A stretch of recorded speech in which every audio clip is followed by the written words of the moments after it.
Next, recipient of the Congressional Medal of Honor for action in Vietnam, Illinois resident Sammy Davis. And Mr. Davis, in what year did you serve in Vietnam? I was in Vietnam 1967, 1968. And can you tell us how you came to win the Congressional Medal of Honor? There were 4 artillerymen and 1,500 of the enemy.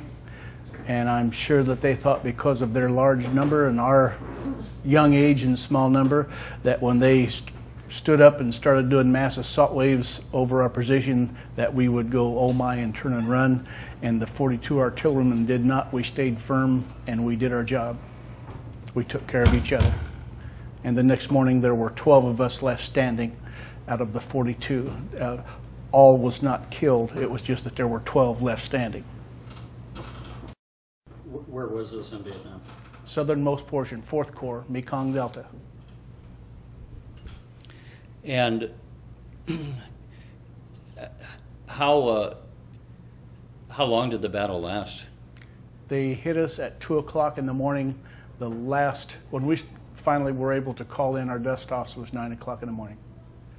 About 8 o'clock in the morning was the last round that I can remember. We were artillery.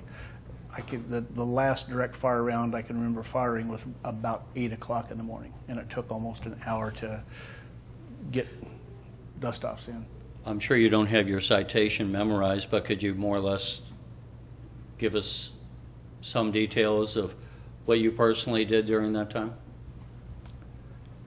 that you were cited for? I didn't quit trying. As I stated, there were 1,500 enemy and 42 artillerymen. When they started mass assault waves, they hit my gun with a rocket and disabled my gun, they thought, and blew the gun crew away from the weapon, injured my sergeant, James Gant from Lansing, Michigan.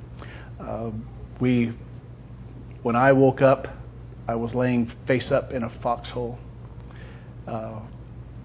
I did not know why I was laying in the foxhole. The last thing I can remember was looking at my sergeant, James Gant, this close, waiting for him to tell me to fire.